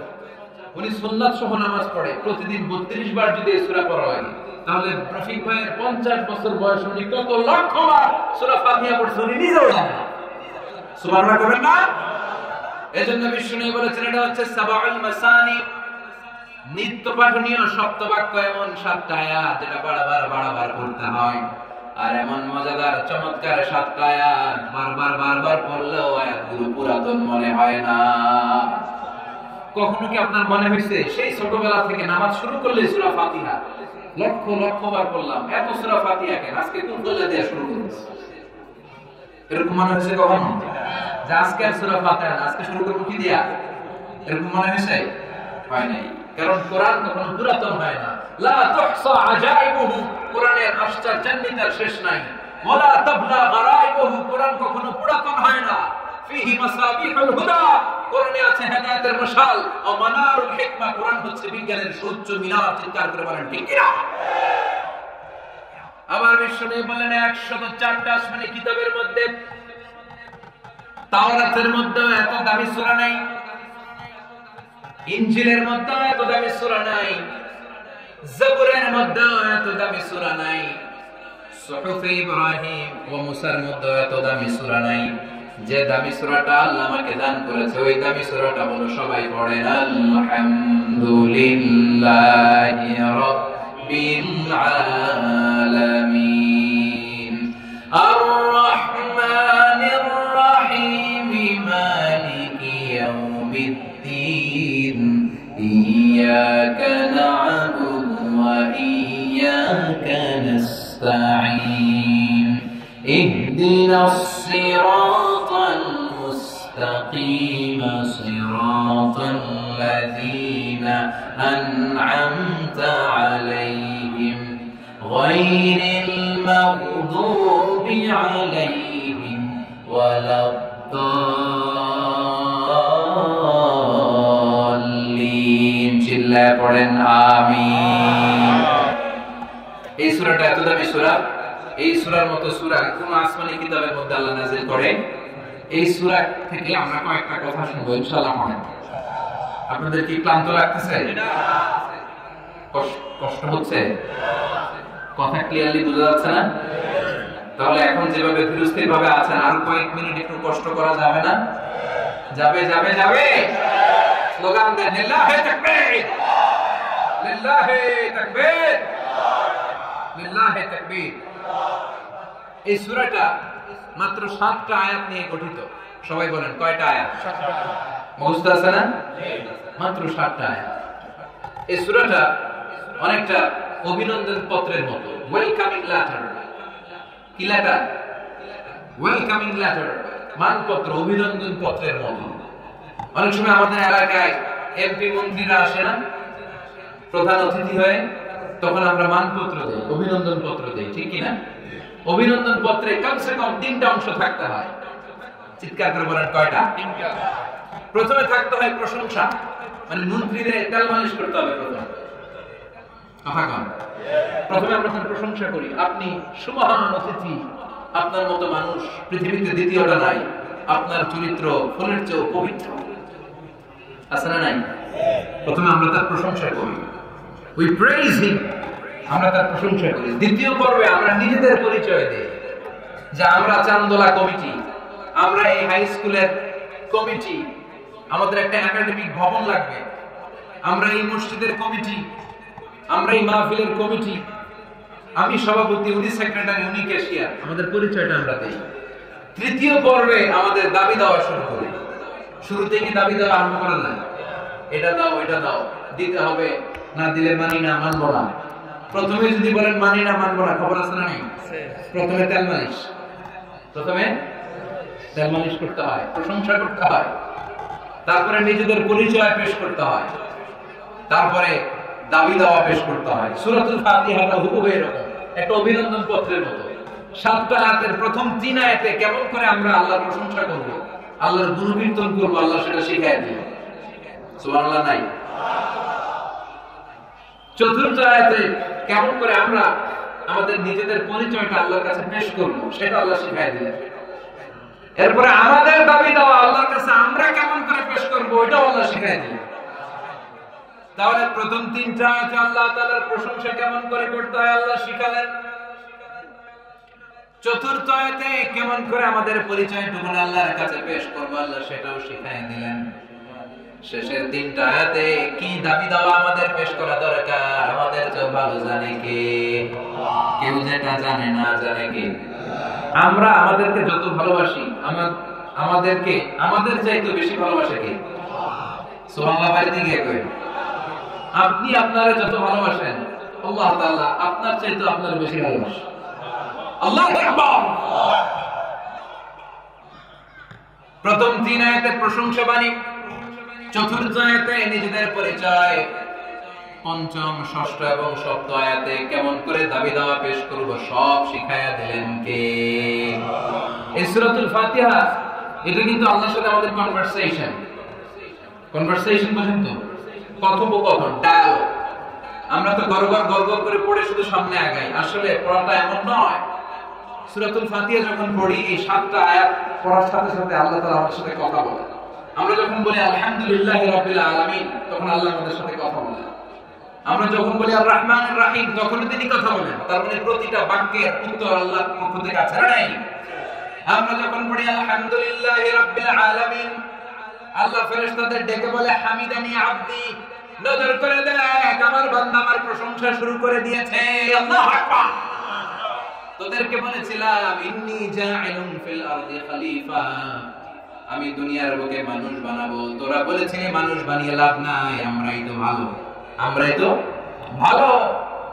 কেন আপনি মানুষ বানাবেন? মানুষ দুনিয়াতে মারামারি করবে, কাটাকাটি করবে, রক্তপাত করবে, কিলাকিলি করবে, হরতাল দিবে। হরতাল আছে না নাই? কিলাকিলি আছে না নাই? গদিলে টানাটানি আছে না নাই? মানুষ তো রক্তপাত করবে। আল্লাহ মানুষ কেন? আমরাই তো মানুষ। আল্লাহ বলেছিলেন ইন্নী আ'লামু মা লা তা'লামুন, আমি যেটা জানি তোরা সেটা জানিস না। চিৎকার করে বলেন ঠিক কি না? তো ফেরেশতাদেরকে দেখানোর জন্য আল্লাহ বলবেন হামিদানি আবদি, দেখ তোরা মানুষ বানাতে নিষেধ করেছিলি, নজর করে দেখ আমার বান্দা আমার প্রশংসা গাওয়া শুরু করে দিয়েছে। এরপর আমরা যখন বলি আর রহমানির রহিম, আপনি দয়ালু, আপনি মেহেরবান, আল্লাহ বলে নজর করে দেখ আসনা আলাইয়া আবদি, আমার বান্দা আমার গুণকীর্তন করা শুরু করেছে। আমরা যখন পড়ি মালিকি ইয়াউমিদ্দিন, আল্লাহ সাথে সাথে বলে দেয় মাজ্জাদানি আবদি, আমার বান্দা আমার মর্যাদার বর্ণনা দিয়েছে। সুবহানাল্লাহ। এরপর আমরা যখন বলি ইয়্যাকা না'বুদু ওয়া ইয়্যাকা নাস্তাঈন, আল্লাহ বলে হাযা বাইনি ওয়া বাইনা আবদি, এই কথাটা আমার আর আমার বান্দার সাথে সম্পৃক্ত। এটা আমার আর আমার গোলামের ব্যাপার। এত চমৎকার কথা আমার বান্দা বলেছে, আমি আমার বান্দার উপর এত খুশি হয়েছি।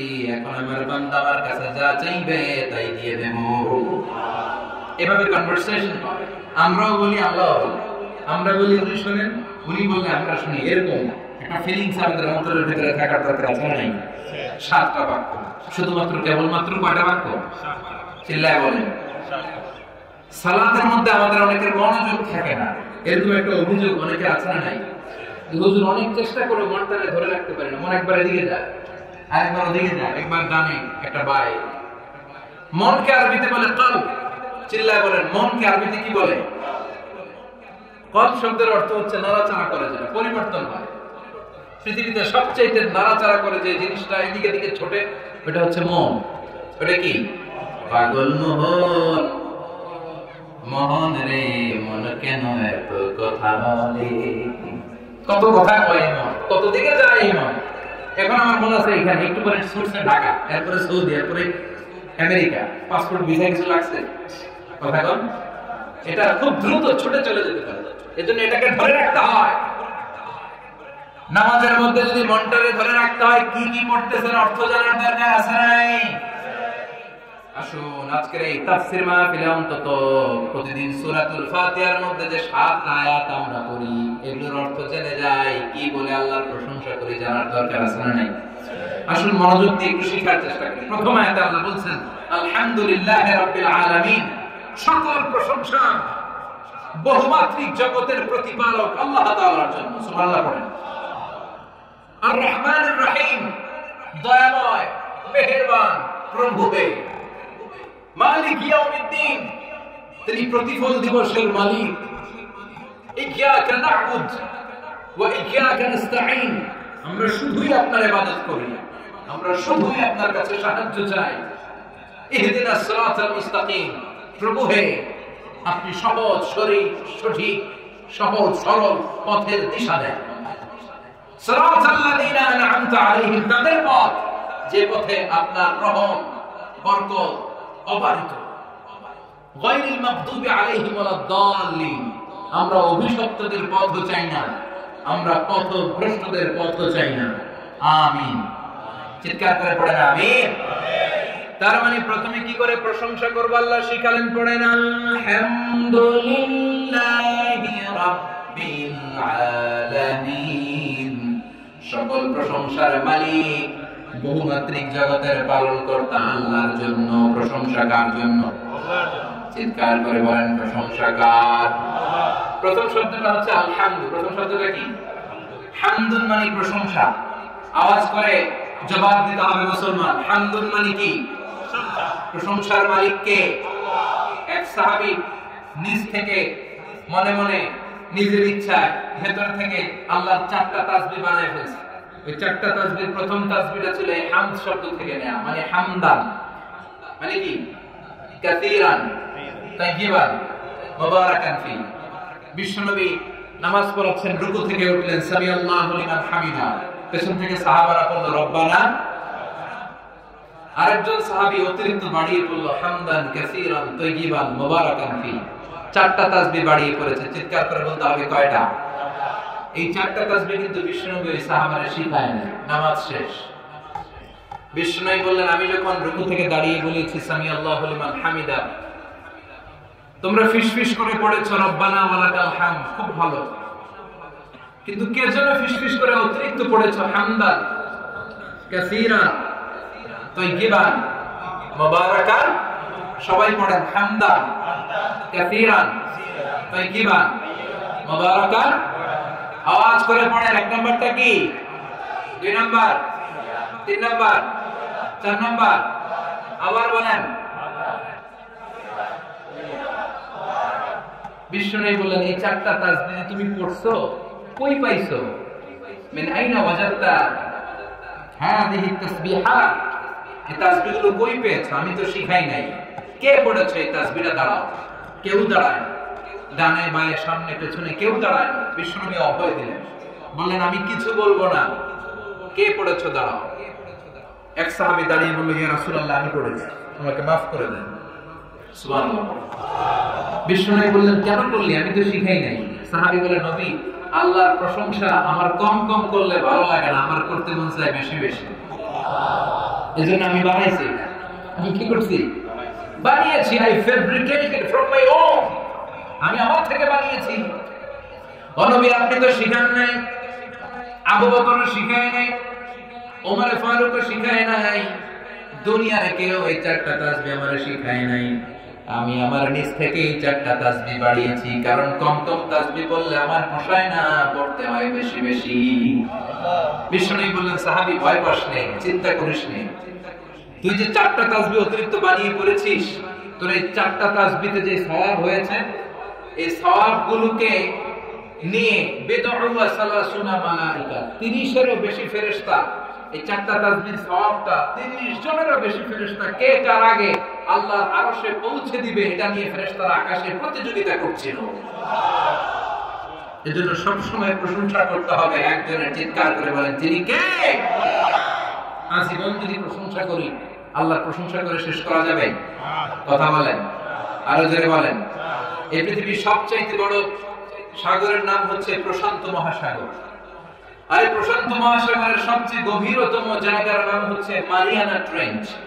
এই মারিয়ানা ট্রেঞ্চের গভীরতা প্রায় 36,000 ফিট, অ্যাপ্রক্সিমেটলি 36,000 ফিট। শুনতেছেন?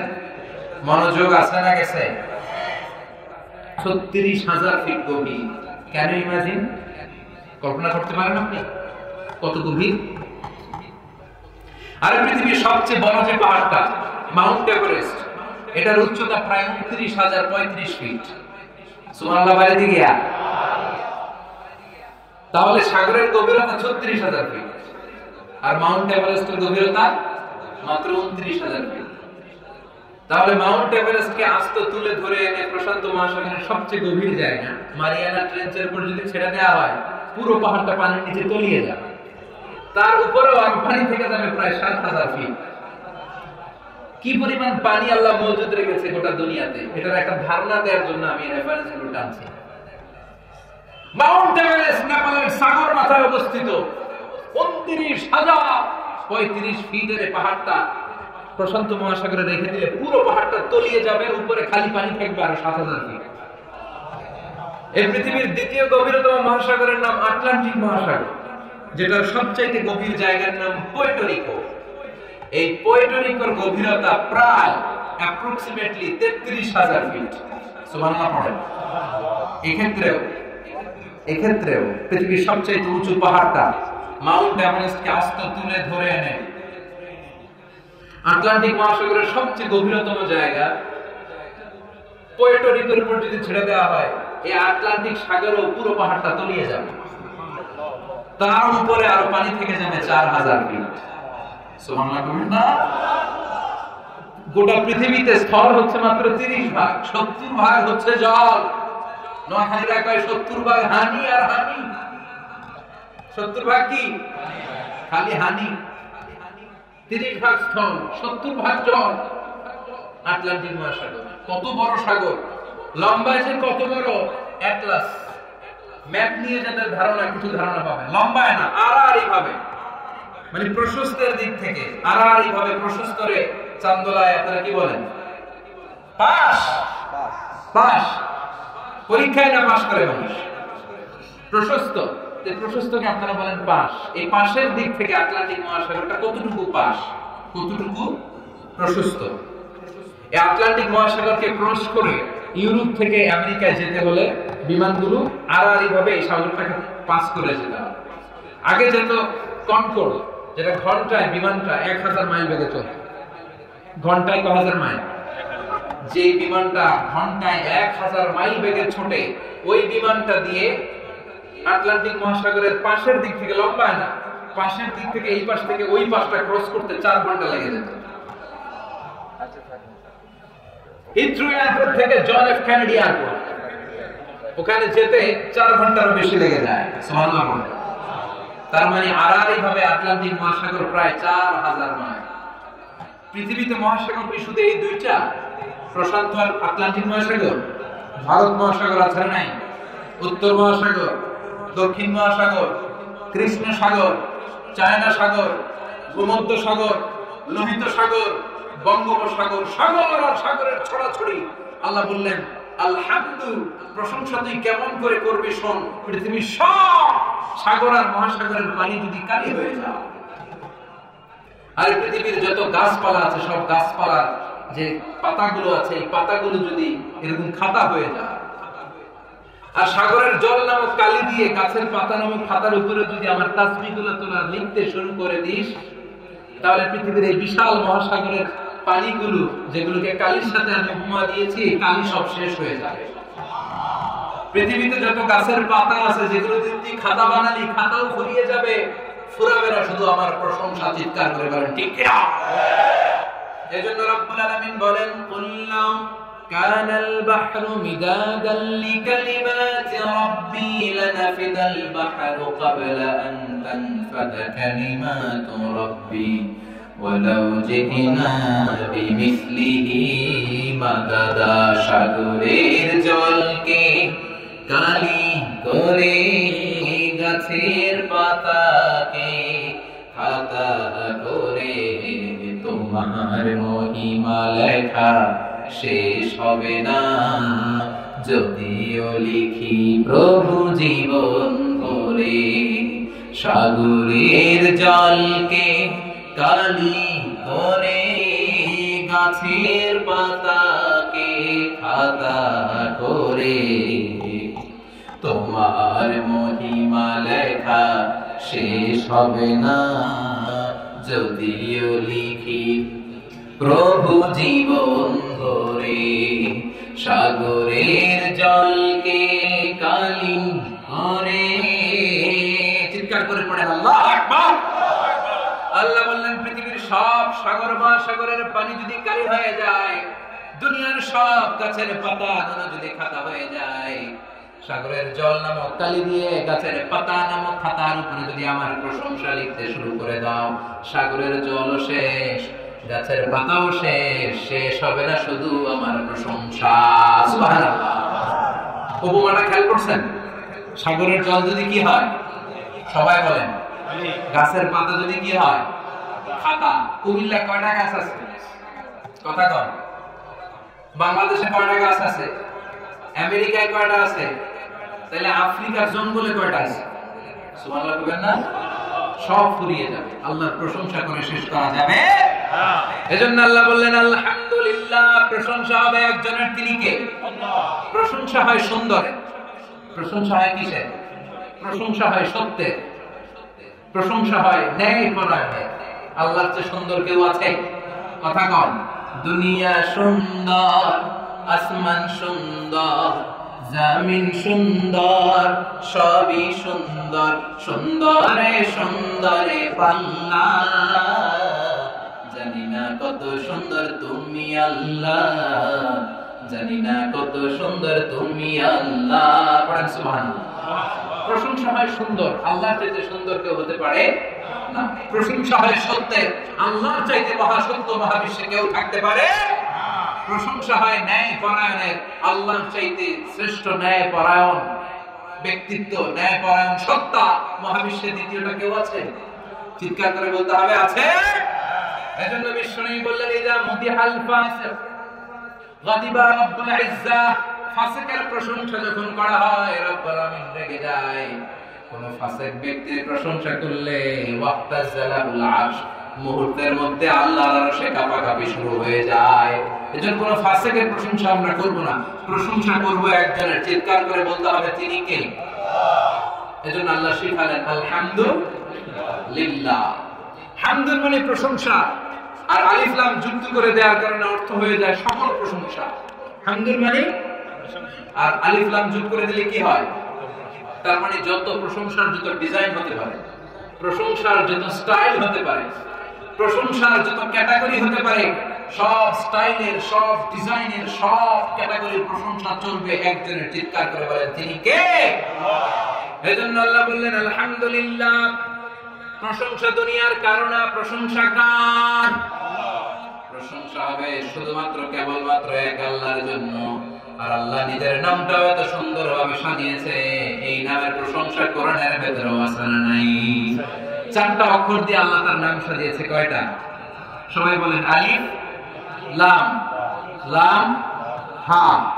আওয়াজ করে বলতে হবে আলিফ লাম লাম হা। সবাই বলেন আলিফ লাম লাম হা। আবার বলেন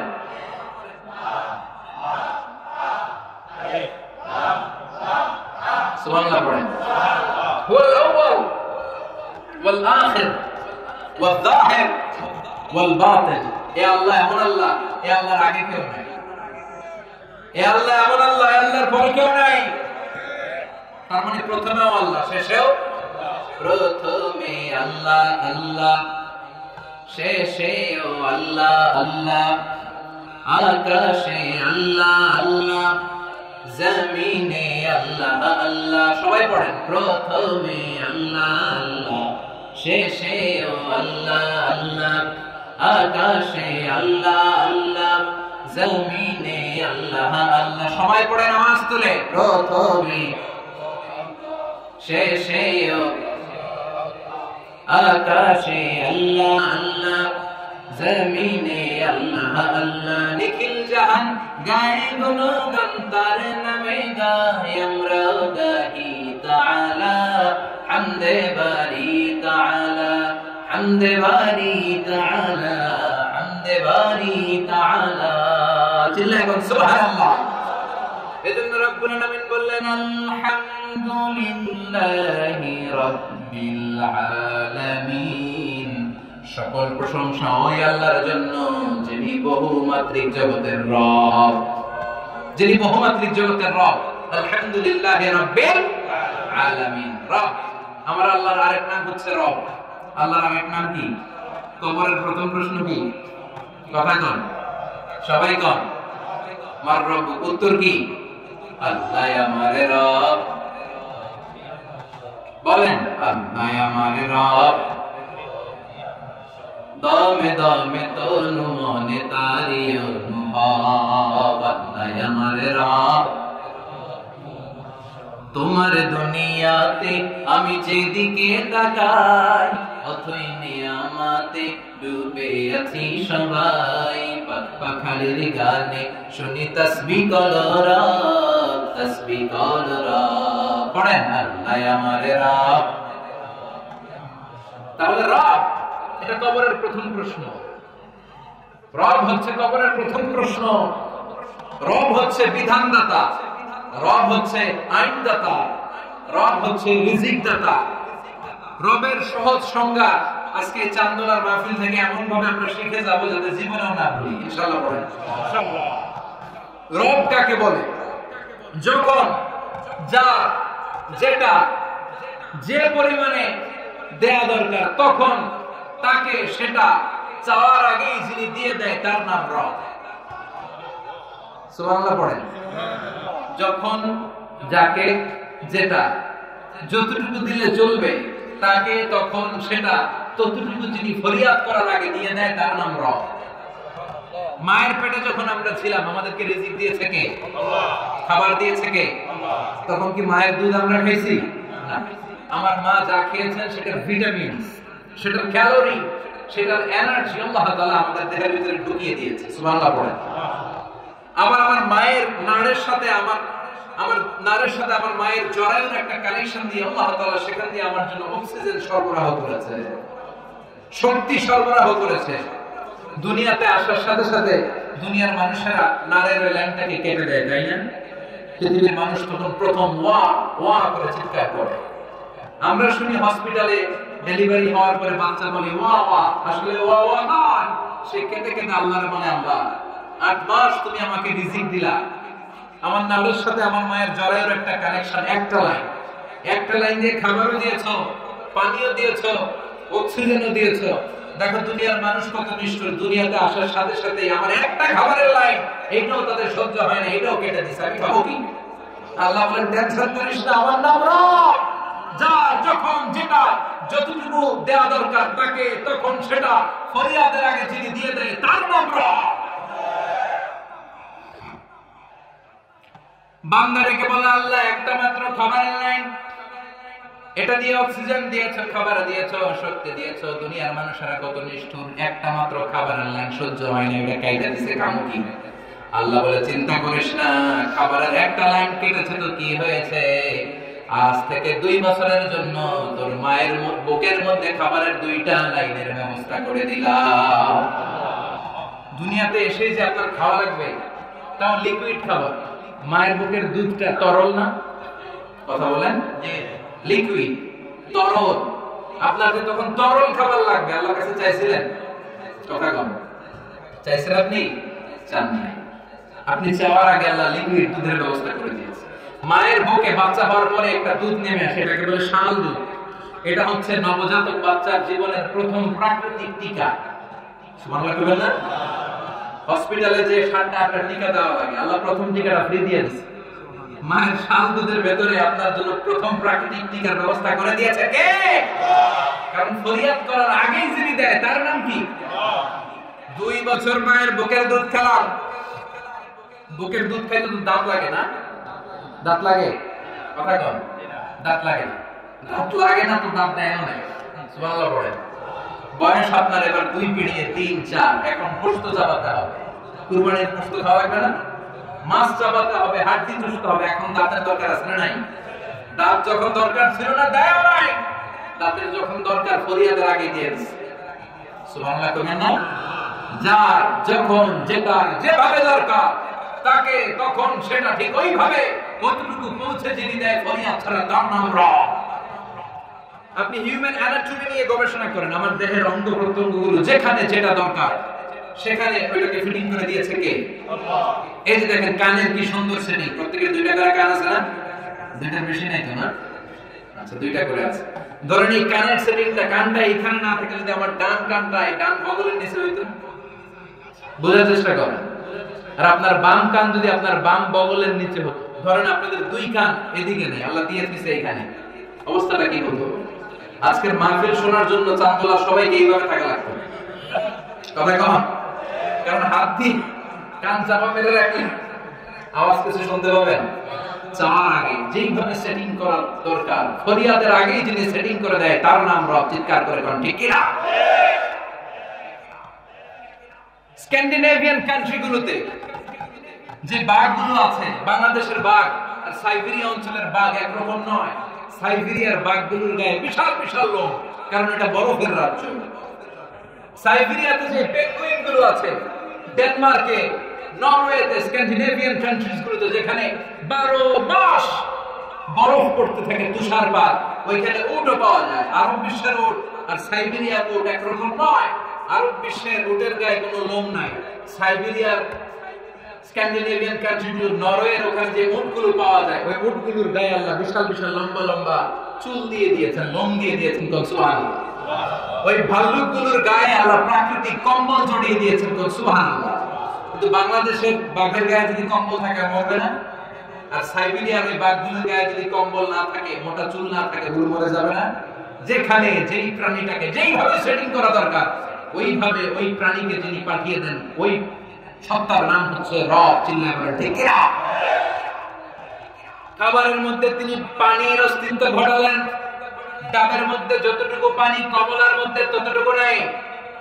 কমলার ভেতরে যতটুকু রস, টমেটোর ভেতরে ততটুকু নাই। টমেটোর ভেতরে যতটুকু পানি, ক্ষীরার ভেতরে ততটুকু নাই। যেই ফলের ভেতরে যতটুকু রস দেওয়া দরকার, চাওয়ার আগেই সেটার ব্যবস্থা করে দিয়েছে কে? এজন্য আল্লাহ বলেন আলহামদুলিল্লাহি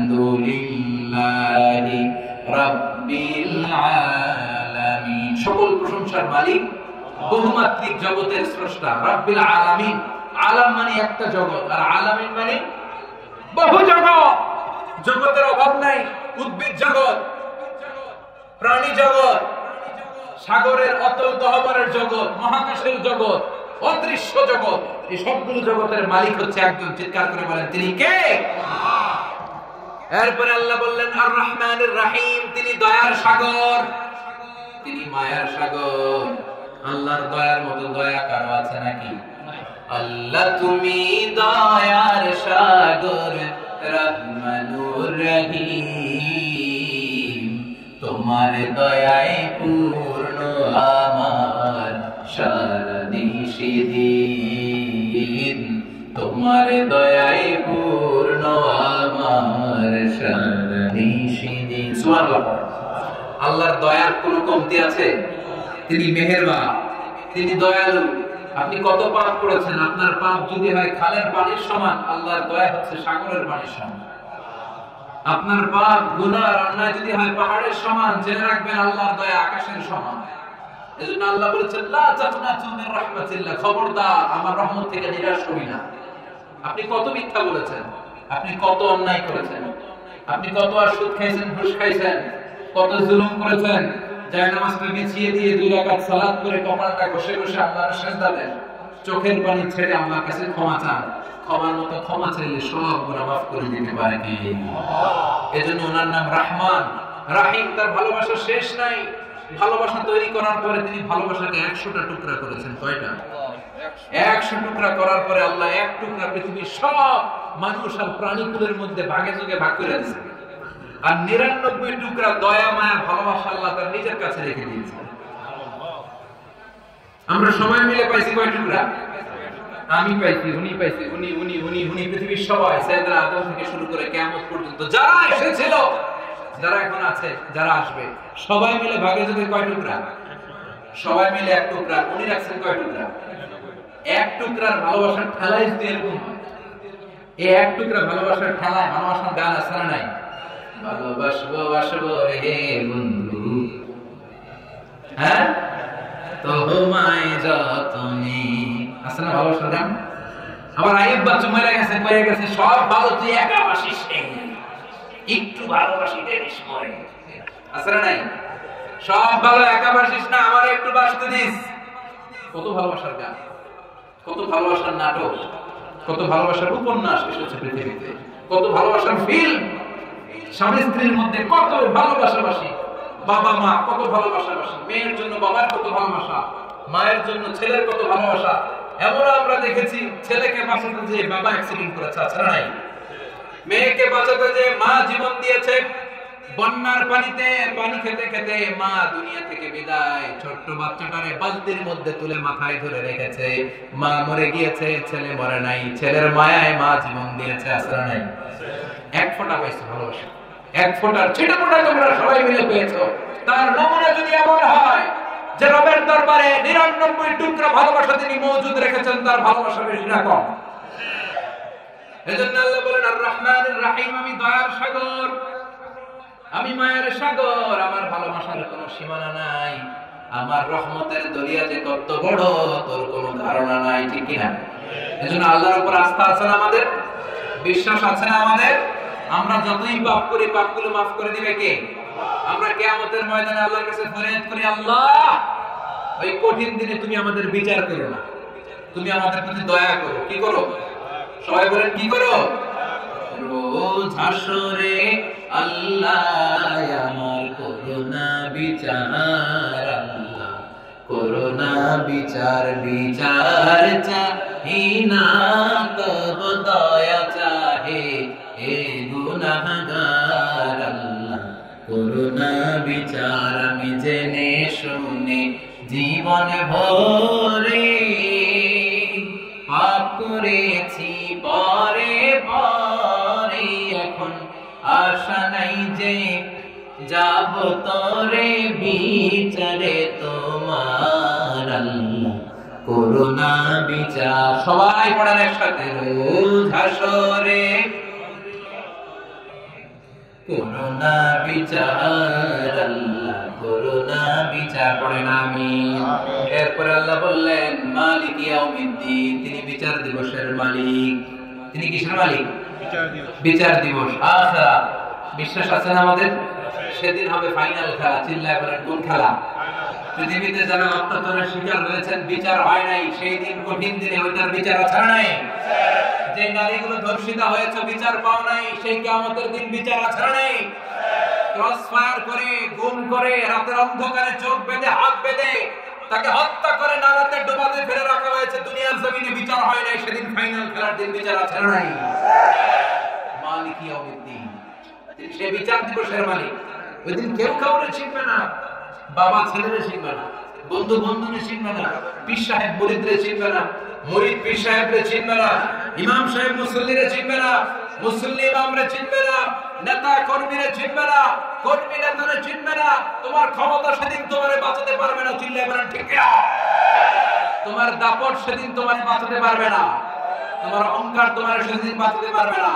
সেদিন আল্লাহর আরশের ছায়া ছাড়া বাঁচার কোনো উপায় থাকবে না, চিল্লায় বলেন ঠিক কিনা?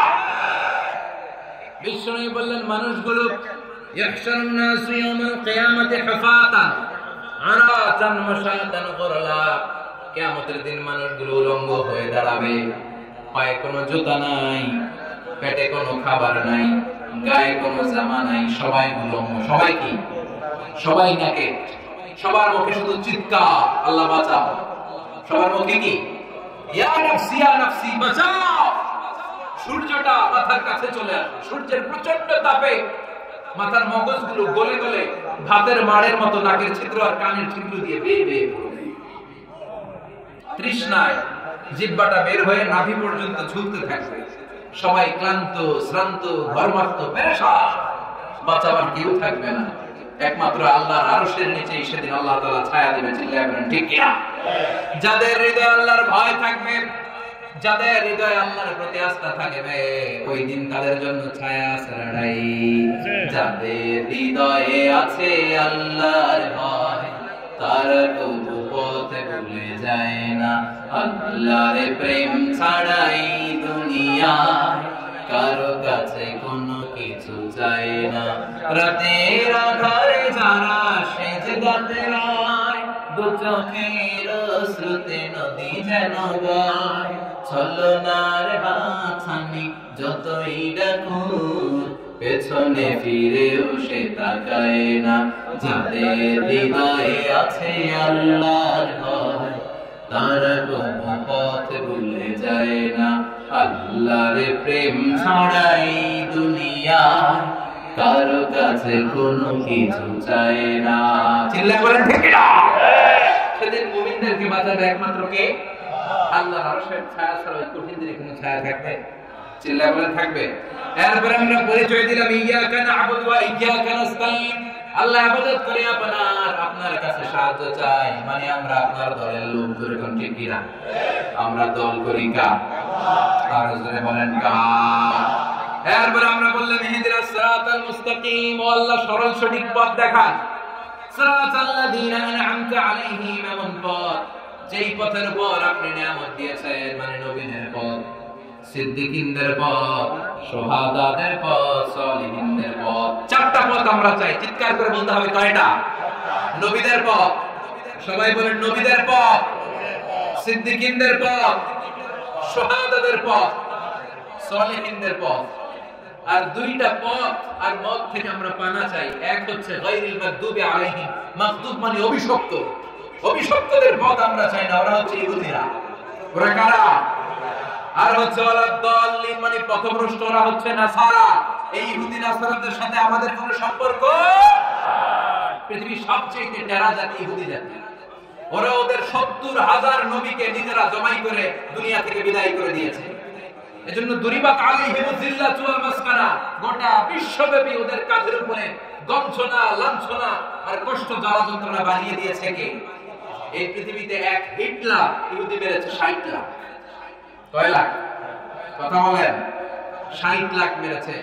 প্রথমে বুলেট ফায়ার করে মেরেছে, এরপর রাষ্ট্রের সব বুলেট শেষ, এরপর বিশাল ঘরের ভিতরে ঢুকে কার্বন মনোক্সাইড গ্যাস দিয়ে ইহুদিদের মারতে মারতে ৬০ লক্ষ ইহুদি দুনিয়া থেকে সে বিদায় করে দিয়েছে। ওদের তিনটা বড় দোষ। এক হচ্ছে ওরা সুদখোর, সুদের ব্যবসা পৃথিবীতে প্রথম শুরু করেছে ইহুদিরা। ২ নম্বরে ওরা শয়তানকেও হার মানায় ষড়যন্ত্রের দিক থেকে, চিন্তা করে ডেকে না। গোটা বিশ্বে কিভাবে ষড়যন্ত্র তৈরি করা যায় ইহুদিদের যে ভালো কেউ জানে না। এরা শুধু নিজেদের ৭০,০০০ নবীকেই মারে নাই, আমার নবীর খাদ্যের মধ্যে বিষ মাখিয়ে বিশ্ব নবীকেও মারার চেষ্টা করেছে। বিশ্ব নবীর লাশ চুরি করার ষড়যন্ত্র করেছে। গোটা বিশ্বে বিমান ছিনতাই নামে কোন ছিনতাই পৃথিবীবাসী জানতো না। বিশ্বের বুকে সর্বপ্রথম বিমান ছিনতাই করেছে ইহুদিরা। বোমা হামলা কাকে বলে বিশ্ববাসী জানতো না।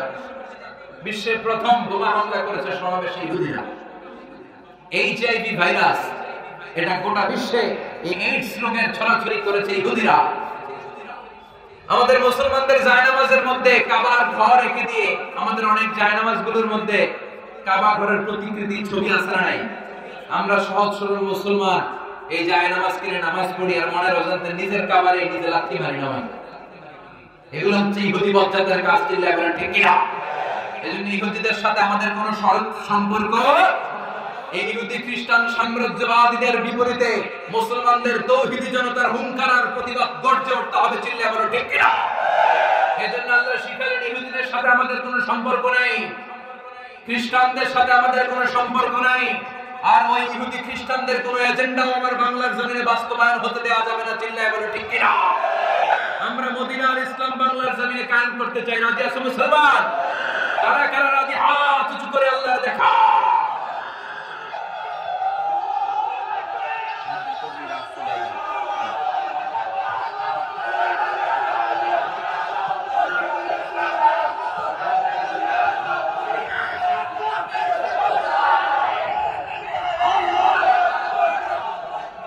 আল্লাহ অভিশপ্ত ইহুদি জাতির ষড়যন্ত্র থেকে আমাদের বাঁচান।